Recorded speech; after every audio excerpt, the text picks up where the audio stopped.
Okay, perfect.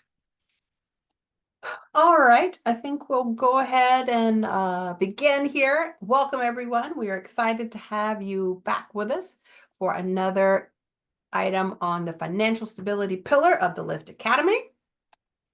As a reminder to level set us, if you are muted and have something to say, please come off mute, ask a question, put some input questions in the chat. We'll have some folks monitoring the chat. You are welcome to put stuff where everyone can see or to message one of the SHG consultants directly and they'll ask the question for you.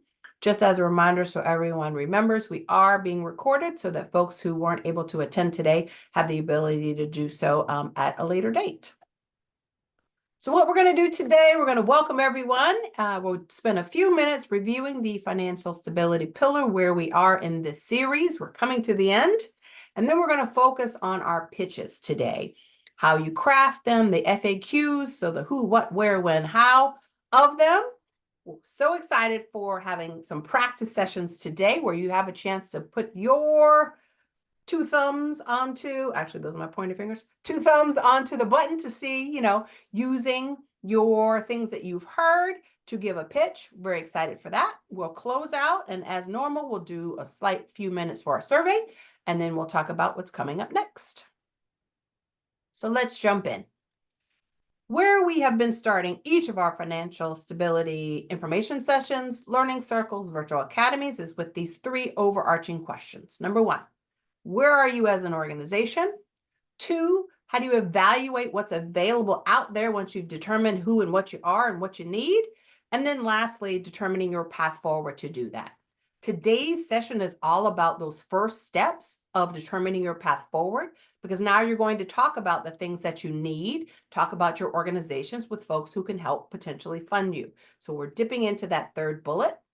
We're going to concentrate today, if you remember our resource landscape, on the philanthropy and earned revenue, pitching that.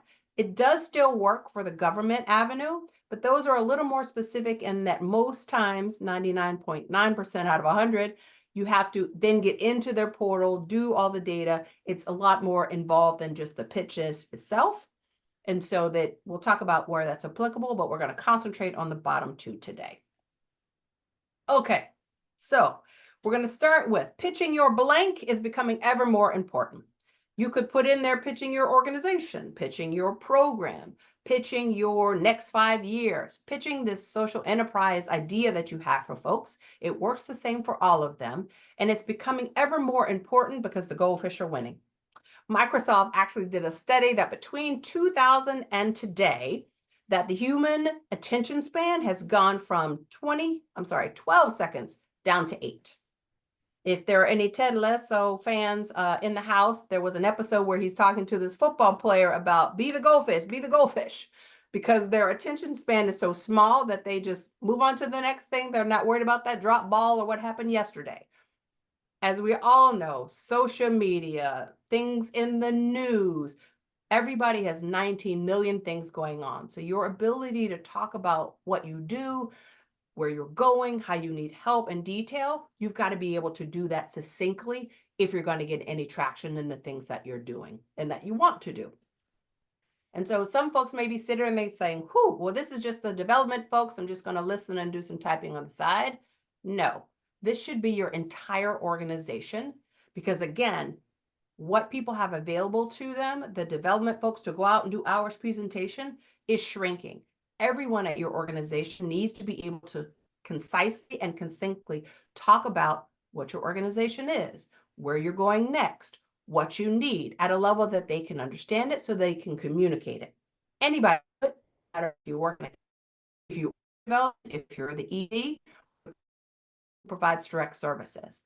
And why they should be able to do it is because it opens the door to the next thing, which may lead to funding. Now, the development folks, we're going to talk about closing, might end with, and we need $100,000 over 3 years. That's their job. Somebody in accounting, their end might be, hey, and I'd love to connect you with Tanya, who works in our advancement office, so you can talk about this a little further. They have a close too, so everybody at your organization should be able to do it. So let's talk about the FAQs. You're going to start with who, introducing yourself and introducing your organization. I'll give you an example. Hi, everyone. My name is Tanya Smith Evans. I'm a consultant with the SHG Advisors. We work to focus on solving big problems so that community members and people in our communities can thrive. That's an introduction. Introduce myself and the organization. There are a lot of you here and who will be listening to this recording that are in the Thor Grantee Network. If the name of your organization is complicated, or is long, or has words that are familiar to other people and their organizations, the word housing, the word community, that's repeated in a lot of the Thor Grantee Network organizations. Make sure you speak slowly, spelling things out. I work with Community Solutions of Boulder. Because if I am a funder and I got really excited about what you said and I go plug it into Google, I may come up with 5 organizations that kind of sound like what you said because there's a lot of similarity. You're the first organization. I might remember it as the third when the name pops up and I go research them and start my relationship there.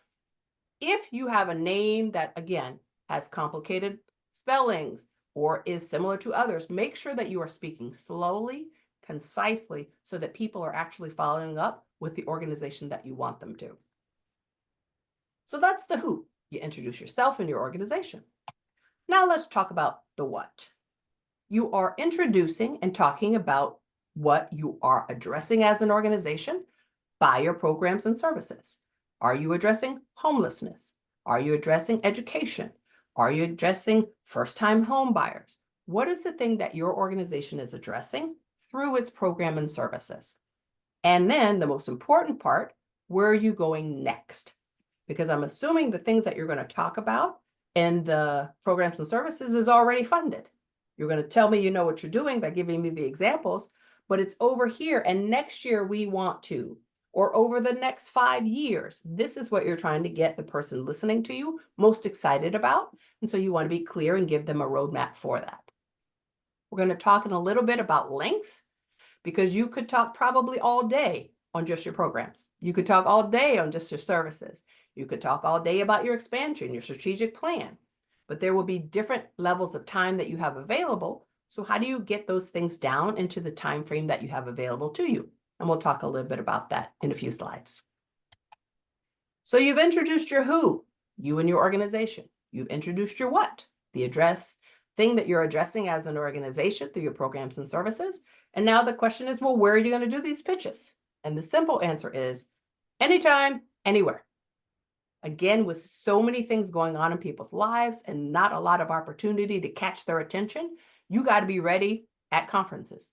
You got to be ready at the fundraising events. You got to be ready when the volunteers show up. You got to be ready when somebody calls and asks a question.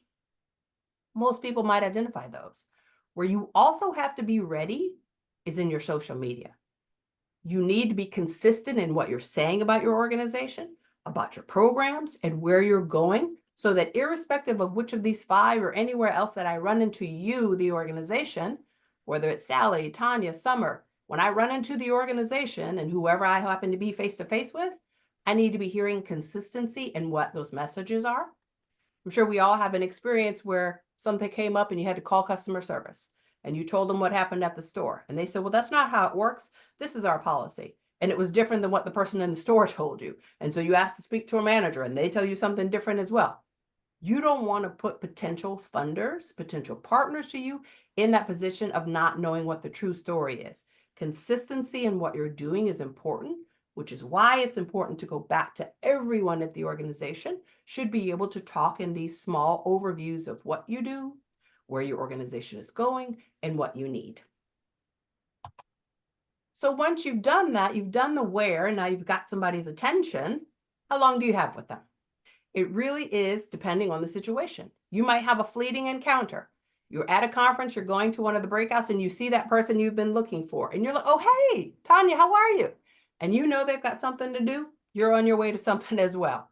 You've got 30 seconds. What can you get in there to maybe lead to longer conversations? How can you talk about your organization in 30 seconds? You might actually have the true elevator pitch where you get in the elevator and somebody's there. You got maybe 10 floors in 2 to 3 minutes. How do you take maybe what was in those 30 seconds and add a little data? Maybe tell a story about a client. Here's who we are and what we do. We work with families facing homelessness. like the Joneses. They just got their first apartment this year. We're so excited that the fathers joined our workforce development program and the kids are enrolled at the local high school. I'm adding a little more data because now I've got a little bit longer time. I'd love to, oh, I see this is your floor. I'd love to catch you for coffee this afternoon. Then when I sit with them with coffee, now I've got 5-7 minutes, maybe 10 or 15 minutes, where I can add in more data, tell more stories, but all the messaging of my organization and what we're presenting is the same.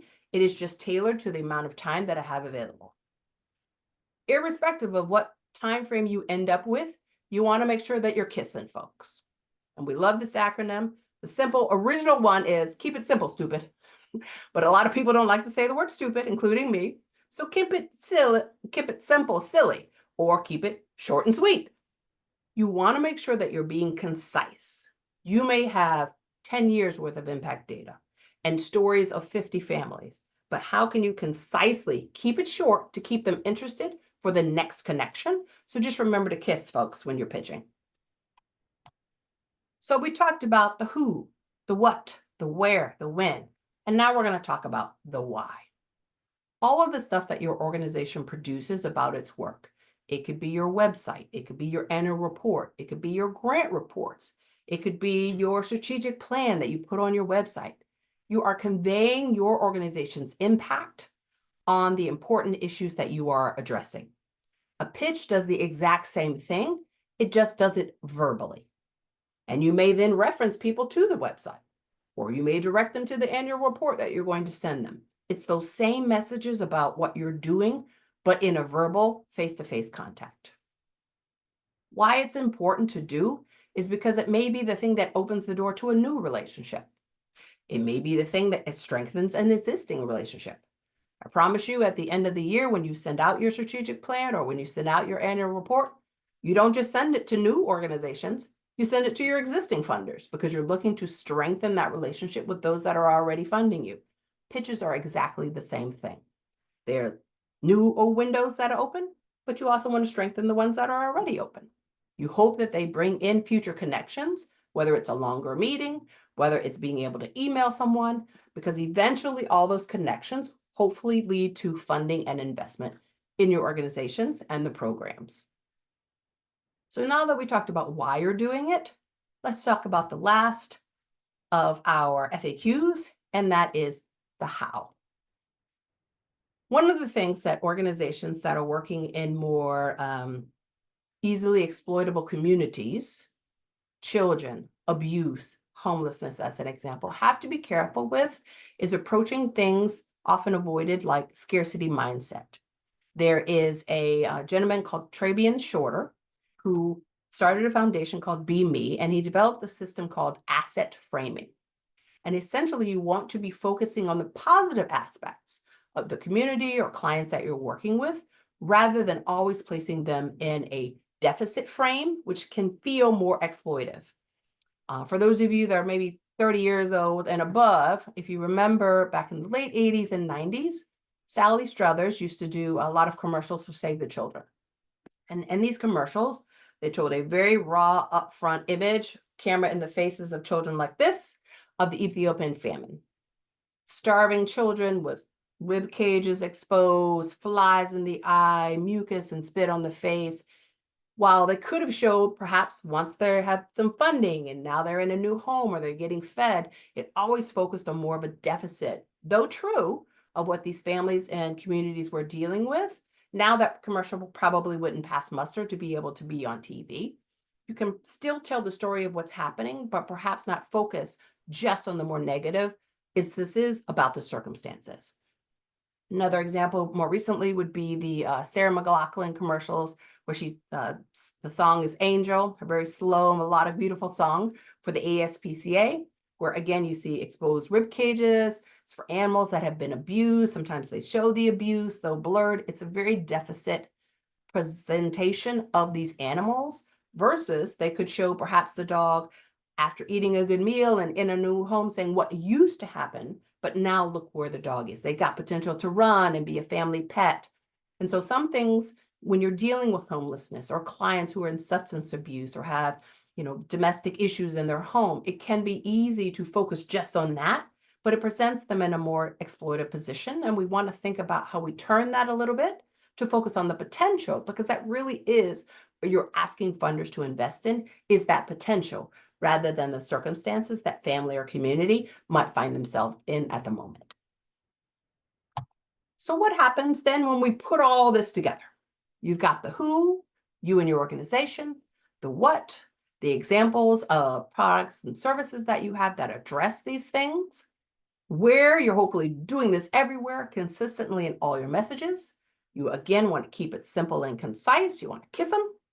And you want to put it in a framework that shows the more positive direction you're going versus the implications or situations that the family might be in, an example currently. Got an example here, which is about a 2-3 minute pitch. You can see that the person introduces herself. She talks about what their organization does, what they want to do next over the next 3 years. She gives a short story example, talks about Mark, who's a 7-year-old from Milwaukee, and then ends with the next thing. Would you have 15 minutes over the next few weeks? I'd love to share with you some additional information and see how we might communicate or collaborate. Can I email you? That's a close for this particular person. All right. Now, I know you might be saying, well, you can't do that for everybody. And you're right. There isn't one pitch for all audiences. You see my friend over here in this great orange and white dress. The base of what she is presenting is the same, but it changes a little bit based on the circumstances and the day that she needs to use the base, the dress. So as you can see, it's essentially the same outfit, and at the same time, it's different. So when you're using these pitches in certain audiences, you want to be doing the same thing. You want to be augmenting what you have available to the circumstances that you're in. For example, in corporations, let's remember one of the first times we introduced it at the Lift Academy kickoff. The business of business is business. And so that corporation may be interested in the particular communication strategies you have. They may be interested in your client base, your location, but at the end of the day, for right or for wrong, they're interested in profitable business. So how do you present what you're doing in your community from that lens? We work to get families out of homelessness. This month, we put 5 families into new apartments, okay? And those 5 families are now in our workforce development program. They'll be earning collectively $100,000 over the next 6 months. They will be shopping in our local stores, and we think that they're really at the position that they may be looking to upgrade into different apartments, to be employees for other people. So now you're talking about potential customers for them in their stores, potential employees. Their kids are now going to this local school. They'll be shopping for school supplies downtown. You're putting that investment in the lens of that the corporations like to hear. Because again, the business of business is business. When you're talking with foundations, again, we want to remember when we introduced them the first time, the legal purpose of foundations is to fund nonprofits. So you want to find what their zone and strategy is for funding nonprofits. What are their strategies? What are they focused on? What areas are they looking to have impact in? And that's how you present. Here's my name, my organization, what we do. Let me tell you about how the families that we're putting in homes are using energy safe appliances, which helps reduce the carbon footprint in this area. If I know that funders, one of their main things is climate change, I might focus the work that we're doing, still stays the same, my orange and white dress, but how I focus it is different based on what I know that particular person I'm talking to at the foundation cares about. And then when you're talking with individuals, this might be the one you have to do a little bit more work on, because you can look up a corporation's website. What are they posting? What's their stock price? You can look up a foundation, do a little research on them, see what their funding areas are. If you remember, you can look up their 990 in Canva or in ProPublica for free to find out where they're giving grants at the end of every year, how much they're giving, to see what they care about. Individuals, you might have to work a little harder, but it's not impossible. Can you, I'll use this word lightly, stalk them on LinkedIn? Can you go to their Facebook? What are they donating to? What are they posting? What events are they going to? And here they have the t-shirt. You need to find the place of what you are presenting, who you are, what your organization does, and how it matches with this particular person's expertise or their particular area of interest, and then position it in that way. If you know they care about a certain town and your folks are from that town or impacting that town or working in that town, talk about what you do from that angle. And you also want to be offering them alternatives.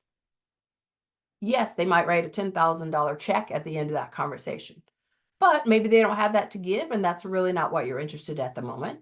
Did you know that we have a series of Saturday cleanups? We'd love to have you come by and join us, because every time you interact with that individual, maybe you go from the 30-second, hey, come to our event. Once I see you there, now I've moved to the 2 or 3 minute interaction while you sign in and do the clipboard. Now next time I see you, I'm gonna come over and rake some leaves with you. Now I'm at the 5-7 minute interaction with this person and continue to communicate with them higher and higher levels to eventually get to the point that I know what they're interested in. I know how it matches my organization. And now I can make that ask based on all the information I have using my pitch. These approaches also work with government. I will say that the government is a little more regulated because while you are doing verbal pitches, eventually you have to get back to the regulations of filling out the grants.gov and all the requirements. So there is less flexibility there to pitch in a certain way. As you know, it has to be very specific based on the words that they use, very specific on the terms that they have. However, doing this bit of research might allow you to see, we recognize that 2 or 3 of these government grants we were going to go after don't really match because we can't really fit our pitch into what they're looking for. That's going to save you a lot of work. So it can still work to get your ducks in a row of who you are and what you're presenting, but just know with the government, it's a little bit different at the end. You can't just ask and you may eventually get to the funding. You're going to have to go into that portal eventually. So at the end here, what we want to talk about again is our friend in the orange and the white dress. The core of what you are doing, who and what you are, the assets that your organization is utilizing to address whatever community, whatever client base, whatever family issues, that stays the same. You're just changing the perspective of how you match to these different organizations. And every pitch that you have should have some sort of close or ask at the end. Are you asking for information so you can email them? Are you asking for an introduction? Are you asking for $50,000? Are you asking for a grant? You don't want to have happen. You spent all this time, you've pitched 2 or 3 minutes. Oh, that's so nice to meet you, Tanya. Maybe I'll see you around. And the person is off. You have not closed at the end to make that connection to the next thing. Okay, so let's do a little bit of delivering the pitch, little tips before we get into you all having the opportunity to do so. Number 1, be yourself. You got this, you know this stuff. This is literally what you do every day.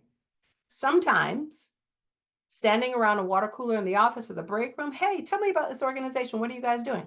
Oh, my name's Tanya. I work here. People are very easygoing. The minute you say, and I want you to come over tomorrow and do a pitch, all of a sudden they tighten up. It's the same information. You know this stuff. So don't allow somebody saying you have to do a formal pitch to get you out of your groove. Number 2, you want to try to keep it as conversational as possible. Should be 2 people you hope eventually will lead to being friends, having a conversation, telling information, asking information, even if it's 30 seconds or if it's 7 minutes, you want it to be as conversational as possible. Again, sometimes when you say, oh, you're going to be a pitch or do a pitch, people get put on their collared shirt and they feel like they have to go through the points and come across very professorial. While that can help you feel better in the moment, imagine yourself on the other side. You want to be more relaxed. Hey, tell me about what you do. One thing that can help you be more conversational is to keep the jargon and the acronyms out of what you're doing. Have a regular person's conversation using regular words. If you remember, I am a military brat and a military wife. I promise you I could acronym anybody hands down on this Zoom or whoever watches it all day on Sunday, twice on Saturday. But whether I talk about your MOS or your acronym, you don't want to do that because it forces people to say, wait, what is that? Particularly if you're talking to new funders or new relationships because they're not in your industry. They may not know the words that everybody uses. So how do you stick to just regular conversations so they understand what you're doing and can get interested in what you're looking for? The easiest way to keep it conversational, to show that you know your stuff, to avoid jargon and acronyms is to practice. Practice, practice, practice, so it looks natural. It's like the natural makeup look that has a whole bunch of makeup, right? You just want to practice so that it looks like you're having a conversation, even though you know every point that you're making because you practiced it 3 times yesterday. Let's take a quick pause. Any questions before we go and let you guys have a try? And I'll ask my friends to keep a look on the chat to see if anybody has a hand raised because I can't see all the faces. Any questions? Okay. I'm not seeing any, Tanya. Okay, thank you. So let's go back up one. You should have gotten yesterday an email that has the following slide as well as a few others. So when we get off of it, remember that you have a printout in your email. We're going to give you a structure that you can use. As you can see, we're going to be doing a 4-minute practice pitch, and we've given you an outline here. It is a guide, not a script. So you have the ability to flex it if you feel it's not working for you. We just give you this as an option. Number 1, half a minute. Introduce yourself and your organization. We've given you a couple of prompts at each one. Hello, my name is, my organization is. Then go to the what. What's the issue you're addressing? Explain your unique programs. Again, we've given you a couple of prompts to address the gaps. We partner with X to deliver Y. And the most important line down there at the bottom, we want you to practice that closing. Ask the person you're pitching to for something. Can I follow up?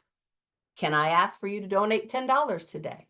Give yourself a chance to hear yourself asking for stuff, even if it's help, is difficult. And it takes practice to have it come across more natural. Okay, this is how we're going to do it. Caroline is putting our system together. We're going to send you over to a Zoom link where there's just 2 of you together.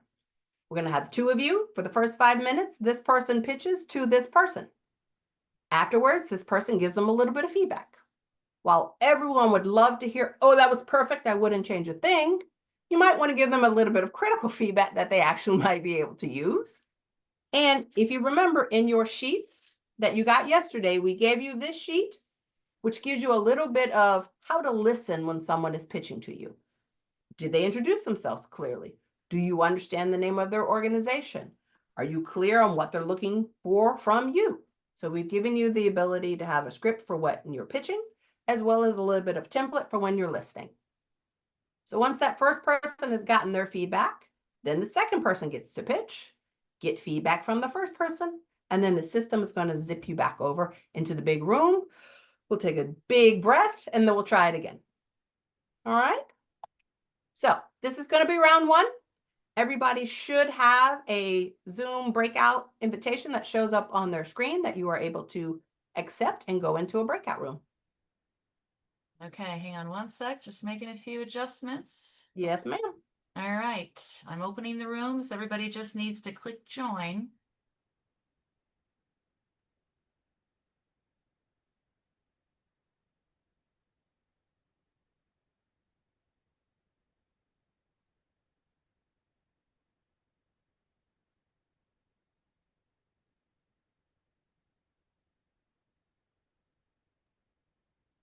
I see most people did, so a few people may have stepped away. Oh, hi, Evelyn. Did you get an invitation?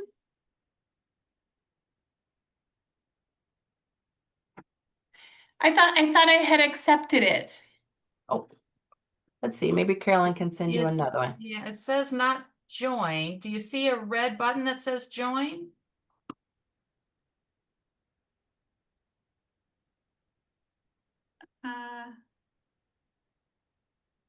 No, I just see Okay, I'm gonna it says move. round 1 and it says annotate. It I'm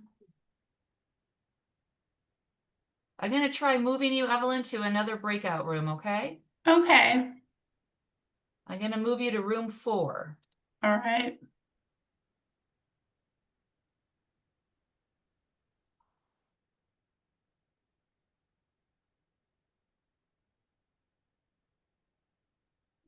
And she's in, okay. Awesome. Thank you, Carolyn.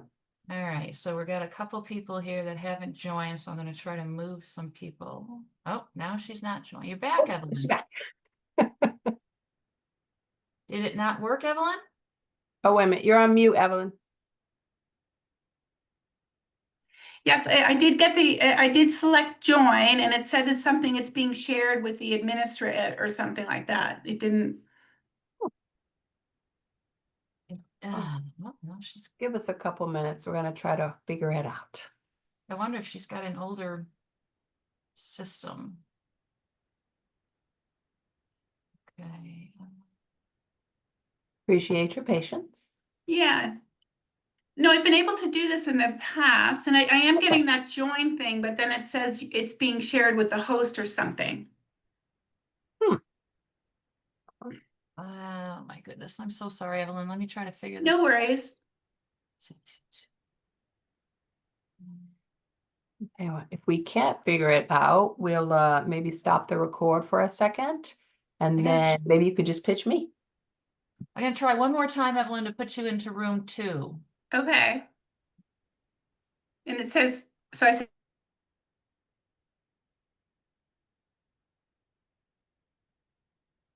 Okay, it shows that she's joined. Let's see if it stays that way. Okay.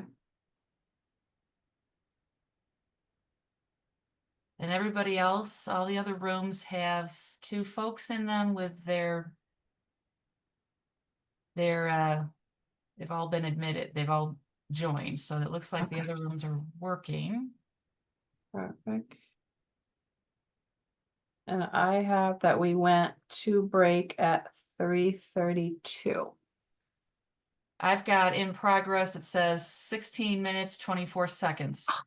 It does it automatically. Lovely. Look at that. Yeah. Are we still recording? Should we pause then? Yeah, I will pause for the main.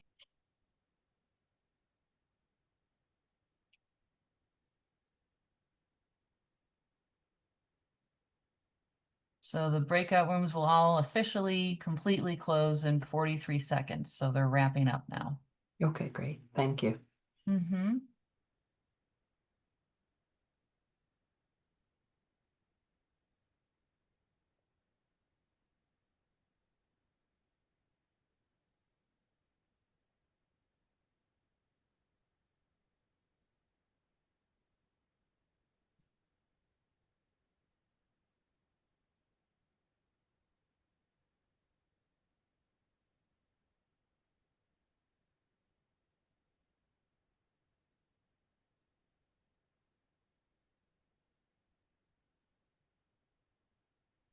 Okay, they should all be coming back in. Welcome back, welcome back, welcome back. Like, welcome back, Cotter. I see some smiles, so it wasn't too bad. How did that go for folks? Anybody willing to share a nugget or two of how that went? I can share. Yes, please. I'm Heather. I work for Housing Solutions for the Southwest down here in Durango, Colorado. And I just met with Susan, who is the executive director for the United Way up in Fort Morgan. So we had, from the southwest corner to the northeast corner covered with our breakout session and just learned about, listened to our pitches, gave some feedback and learned about what our focuses are, and it was great. It was a good conversation. Is that something that you normally do in your work, Heather? Pitch the organization and what you do? Yes, So that felt natural to you? yes, it did. Perfect. What about you, Susan? I'm assuming as the ED that you do pitches a lot. I do. And I'm smiling. I started smiling because when you said welcome back, Cotter, I just wondered how many people knew what you were talking about. I know that. Because I'm old. I knew. Me too.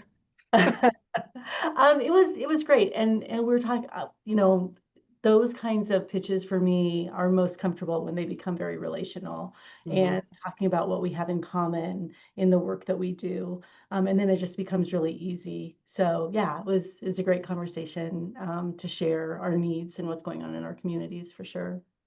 Fantastic. Thank you for sharing. Evelyn, can I ask how it went for you? Because it was work to get you in one of those groups, but then you got over there. How did it go? yeah, so it went great. I met with Arnold, which was lovely.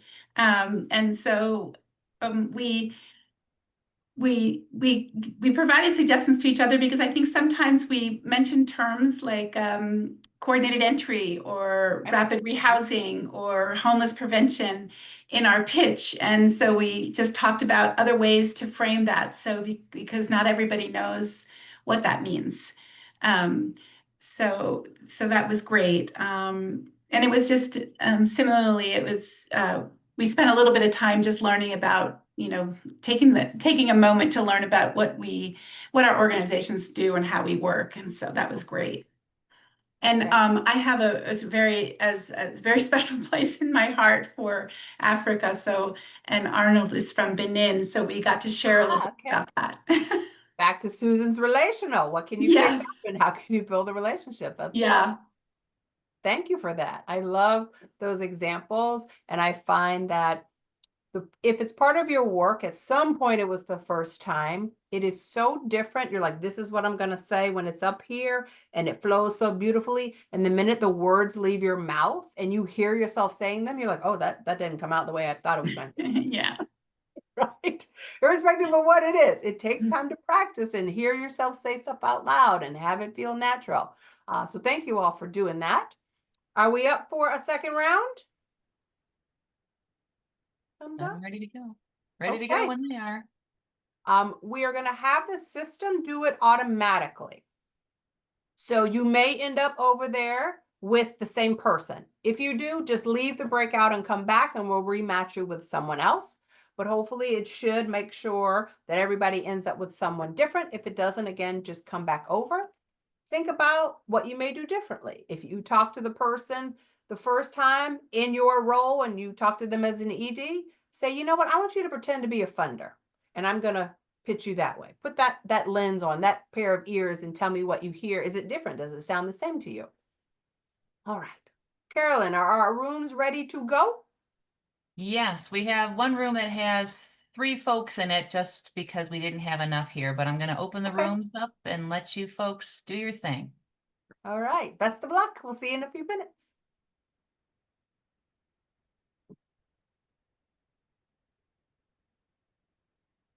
Okay. People are hopping in. Okay. Evelyn got it the first time. So glad. Yeah, room 1 is good. I'm gonna pause. Right, so great. Okay, good. Still breathing? Couldn't have been so bad. Say it again. I said still breathing, so it couldn't have been all bad. Uh-huh. We're gonna wait for a couple people to come Okay. back from their meeting. Yep, it's closed now. All right, perfect. Welcome back, everyone. Welcome back, welcome back. How was round 2? Easier the second time or harder because you tried to do a little something different?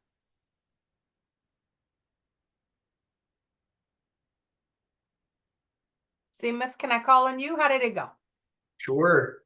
It went quite well. I was speaking with Sue Boyette, and we got to I felt like I got to refine my pitch. Sue gave me a nice compliment and said it felt like I had practiced a lot, I rehearsed it well beforehand, when in fact it was just my second time. But I guess that first run really helped. So yeah. Fantastic. Just repetition, I think, really helped in that second round. Exactly. Practice, practice, practice. So kudos. If it sounds natural on number 2, where you'll be, in number 10, bringing in millions. All right. Thank you all so much. We are going to, as we usually like to do, take a little bit of a survey so that we can find out what went well today, what we can repeat and hopefully include in the next round when we have the Shark Tank coming up in October. We've got the QR code that you can launch. You can also do it through the poll that is on the screen. It's just a few short questions. We'll give you a few minutes to do that. And then we will do our final slide, which talks about where we're going and what's next.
Alright. Is everyone good, or do we need a few minutes?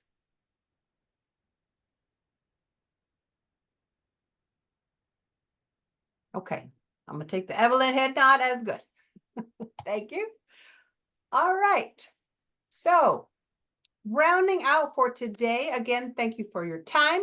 We're trying to take in everything that you all tell us would be valuable so that we can craft presentations that meet your needs.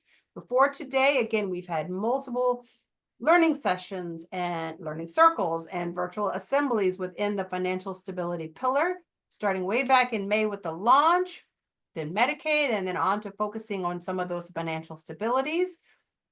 Today's slides, as well as the recording and the survey, will be on the Lift Academy's homepage. So we'll get those on there for those of you who are watching the video now and not with us live.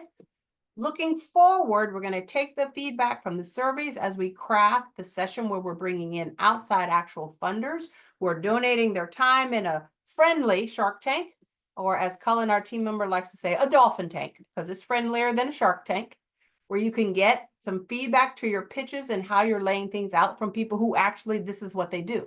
This is how they evaluate pitches. So you have an opportunity to shape them up based on their feedback. So when you are out there and there is money on the table, that you're firing on all cylinders at that point.